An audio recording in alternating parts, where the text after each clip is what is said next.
has made me think a lot lately. It's this perfect intersectional mix of racism, white supremacy, and misogyny. The shooter had a proclaimed sex addiction and wanted to shoot up these massage parlors to rid himself of these objects of temptation. The deep-rooted misogyny in that statement of seeing women as objects to be disposed of. Racism within the sentiment of seeing Asian women as hypersexualized, fetishized objects. And the white supremacy to top it all off of a police officer defending his actions with, he was having a bad day. It's this perfect mix of the anti-Asian rhetoric like Kung Flu, the misogyny, hashtag not all men, and just the white supremacy that exists that led to all this. I think the only thing we can do at this point is to take action, to speak up.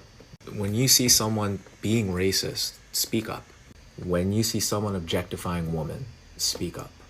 Because if we don't change our culture, who will? Hey guys, I hardly ever do any talking videos, so I'm going to try to be succinct as possible.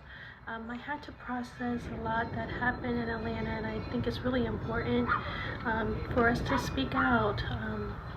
Asian lives matter, save Asian lives, and I'm just so sick and tired of this narrative that the model minority, there is no such thing. There's no such thing. It's just a tool to pit other marginalized groups of people against each other, and it's time for people to just come clean about their own biases and really learn what it is to be self-aware.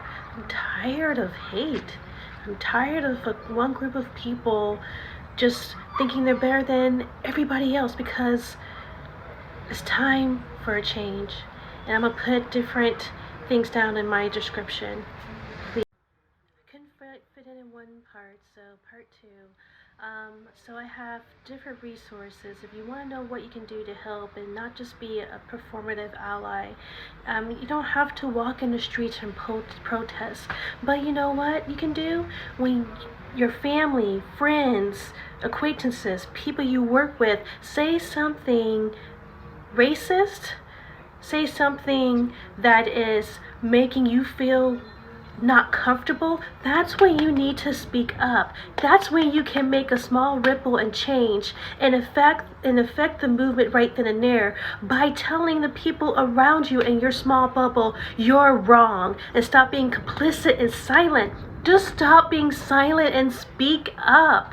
Black Lives Matter is not a bad phrase because it's true. Save Asian lives is not a bad phrase because it's true. Okay, I had to calm down. Final part. All I'm saying is that we're human, and regardless of what your religion, your sexual orientation, your culture, your ethnicity, the color of your skin, white supremacy has to end. And we have to acknowledge that there's a problem. We have internal domestic terrorism. The media is not your friend. I don't care if you watch Fox News, MSNBC. It doesn't matter what avenue. They're not your friend. They're there to divide. They're there to give you a version of history that they want you to consume. It's your duty to get the knowledge. It's your duty to learn about the true history. It's your duty to educate yourself. Google it. You'll be able to know what you'll be able to do for these movements. It's that simple. Okay, final thoughts, I promise. You know what? It's about fear. It's about control. It's about being scared of losing that control. And Asian women have always been fetishized, hypersexualized. Black women, dark black women, especially. I mean, light skin, dark skin doesn't matter, but we have been hypersexualized. People just want to control our bodies. Just being a woman, period. Men want to control what we do with our bodies. It's just time to stop. It's time to call a spade a spade. I am not giving that young man any play on my platforms, because it's about the victims. He knew what he did. He is a racist, white supremacist, terrorist. Use all the ist that you want. Period. Bye.